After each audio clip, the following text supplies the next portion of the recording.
we start this week by asking, is this the week that Democrats end their shutdown? Well, new day, same result. Hello and thanks for joining us here at 6. I'm Faith Woodard alongside Brooke Buckner. Tonight, the federal government remains shut down. This is the 34th day. And as you heard there, lawmakers on both sides of the aisle are continuing to blame the other. We'll break down the latest on where things stand here in a second. But first, let's check in with Chief Meteorologist Tom Brannon. Tom, it's a nice cool night outside. Dare I say chilly? You can say chilly if you'd like. Chilly. Chilly, you can say crisp if you'd like. It was that all weekend long. We had a nice batch of cool fall air settle in. And of course, we had a time change. We ended daylight saving. Now we're back to standard time. And this is the results. You see a little bit of a sunset here at 5:59. Beautiful sunset out there over Little Rock. Moving forward, we've got a warm up on the way. Temperatures actually going up into the 70s this week. We're looking at 57 in Little Rock. Numbers are dropping fast because of the dry air mass in place. We'll bottom out in the 40s tonight. Here's the way the hour by hour shapes up. Probably around 45 tomorrow morning at 6 o'clock. And here's the next 3 days. Readings return into the middle 70s. We'll take a look ahead, try to find a little rain chance toward the end of the week here in just a few minutes. All right, Tom, thank you. Well, like we mentioned today, it's the 34th day since the government shutdown began. It's the second longest in history and could soon become the longest if a deal isn't made by tomorrow. Yeah, the longest took place in President Trump's first term, lasting 35 days. But even though there is no end in sight, there is a sign of hope for those who rely on SNAP benefits. As just a few hours ago, the Trump administration said it will use some contingency funds to partially pay out those benefits this month. It comes after 2 federal judges ruled Friday that the food assistance programs have to continue. According to the White House, eligible households will receive half of their normal benefits this month. But the USDA warned there could be delays in getting those funds dispersed. And with many families impacted by the SNAP delay, community organizations are stepping up to help, not just in Pulaski County, but across Arkansas. Tonight, THV 11's Maya Ellison shows us how they're working to make sure nobody goes hungry. This is not a North Little Rock issue or a Little Rock issue. This is an issue for our entire community. Disruption to SNAP benefits is now leaving hundreds of thousands of Arkansans in search of help. We heard those concerns from a few Arkansans last month when many learned of the disruptions. What about the food for Christmas?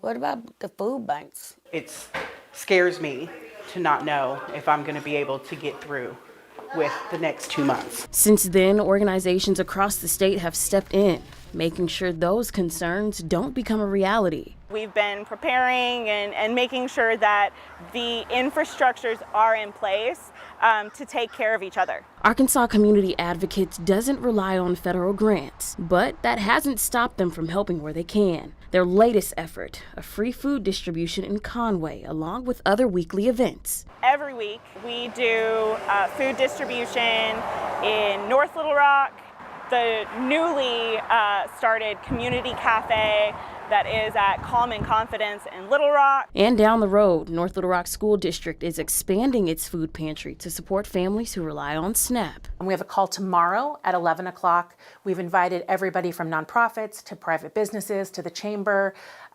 churches, to get on a call together and figure out as a community, how can we really wrap around these families that are in need right now. District officials say more than half of their families depend on SNAP, and they're calling on the community to help. And if you have a food pantry or a clothing pantry or a way to help families, we want to be able to get that information to families. And statewide, others are stepping up too, from Jefferson County to Pulaski. The MLK Commission is hosting its annual Operation Appreciation Early Thanksgiving Giveaway. We'll be giving 1 box per car, so it's a first come, first serve until at least the food is exhausted. Through these efforts, everyone's mission is the same, ensuring Arkansas families are taken care of. Now is the time to figure out how can you get those things to somebody else. If you're not affected by the SNAP crisis, this is your opportunity to really give. For THV 11 News, I'm Maya Ellison. All right, Maya, thank you. The Early Thanksgiving MLK Commission giveaway is this Thursday, part of a full list of events and help you can find right now on thv11.com. Employees at the Arkansas Department of Human Services are also being impacted as ADH says they will furlough more than 1,500 employees this week if the shutdown continues. a move that could disrupt hundreds of programs that thousands of families rely on.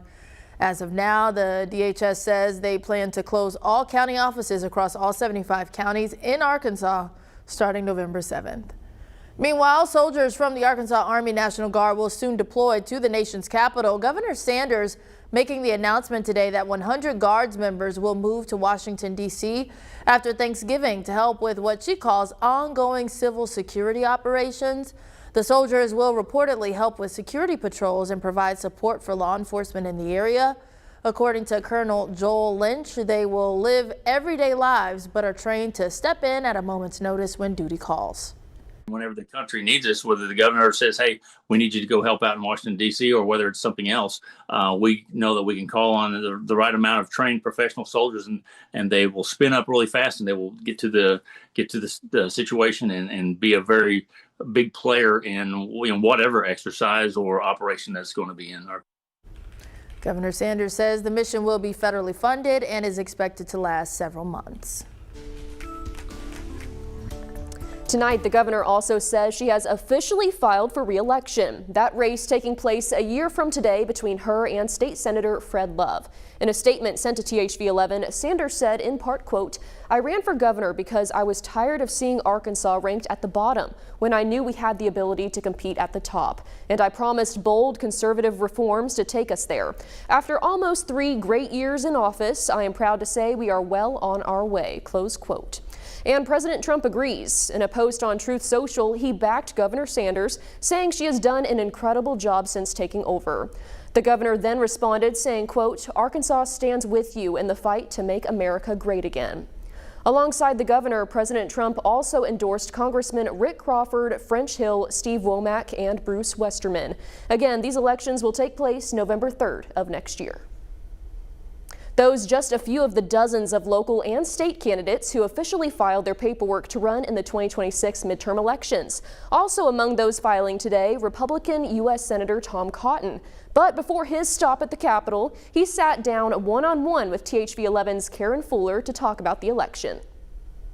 I'm pleased to be running on a record of what I think are pretty good times for the people of Arkansas now that President Trump is back in the White House. Republicans are in charge, just like we saw in the first Trump administration when working class wages were rising, jobs were growing, families felt safer and more secure. I think that's a record that's strong, and I plan to run on it, once the campaign develops next year. But in the meantime, I'm focused on trying to do the people's business, getting the government back open, getting it funded, addressing some of the urgent priorities of Arkansans.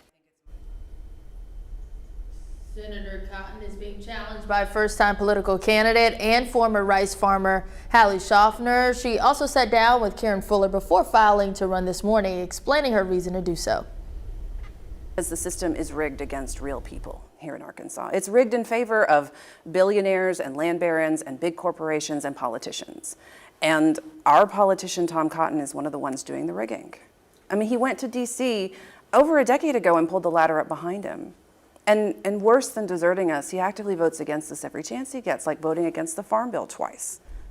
If you'd like to hear more from either candidate, full versions of both interviews are available to watch right now on our website, thv11.com.